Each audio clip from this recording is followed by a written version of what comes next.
The Golden Foodie is celebrating some of his old guys this evening, so I want to thank him for that. When I think back on all the crap I learned in high school, it's a wonder I can think at all.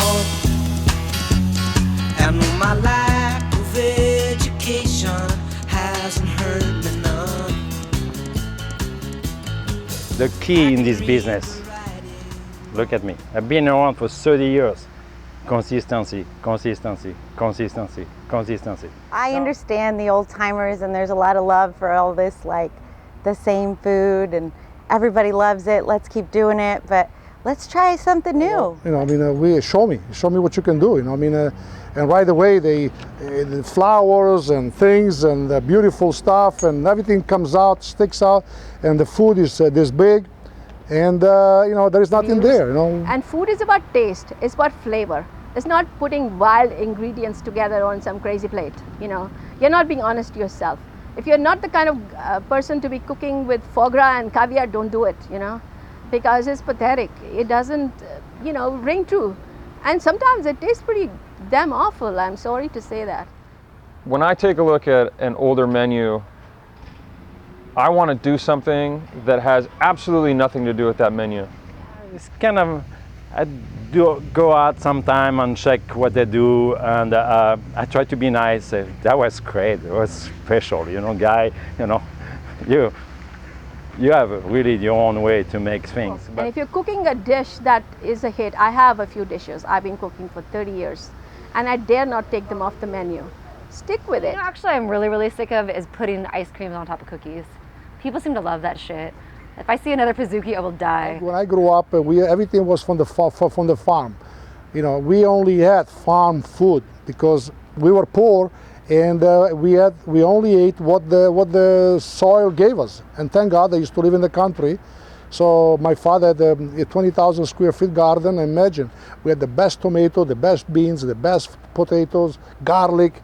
You name it. We had 60 fruit trees. Everything was fresh from the tree. I think every chef I used to work for used to walk 5 miles in the snow back to the farm to have to go pick beets. I think I've heard this story about 5 times for every chef I've worked for in the past. Now this is all back to that's what we've been doing for 37 years. Farm to table, soil to table, whatever you want to call it. So when I was a young chef, I got yelled at a lot. One of my chefs used to beat pans, and one of the big things at my first job was if you were in big trouble, you got taken out to the shed. And he yelled at you so loud everybody inside could hear you. I got yelled at every day. And for all the young chefs, with the bones in their nose and the tattoos on their dicks, fuck you. Some of the stuff, I had an old chef in my restaurant a long time ago, and believe me, I was looking for dishes and stuff like that. I used to go in the garbage. It was all broken up because he used to get so upset and take all the stuff, and he used to take it out on knife and fork and dishes. So, but he was a good chef. And now I came up with a system where we start rewarding our employees with gold stars. If they make the same dish 10 times, I give them a gold star. At the end of the week, whoever has the most stars, I buy them a drink, and at the end of the month, I take them to Disneyland or we do yoga together. So one thing I'm really looking forward to in my career is when I get to be that chef that just goes to video shoots in the morning and then has a fancy lunch and, maybe uses their computer for a little bit. Maybe I need to write a recipe for a cookbook. And then you just walk around and the paparazzi follows you around. I'm ready. Man, I can't wait till I come in second on Chopped and someone makes a documentary about me and I can finally stop working. Work out in the kitchen, keep on, want to be a great chef, and maybe one day you will have a movie about you. And a big thanks to all the loyal clients for all of us in Orange County who have kept us all in business all these years. Big thank you to all the pastry chefs and chefs who came before me, because without your traditional English and American parfaits, I can now make toasted coconut cream with grilled corn caramel topped with so many flowers that are probably inedible, but they make it look really pretty.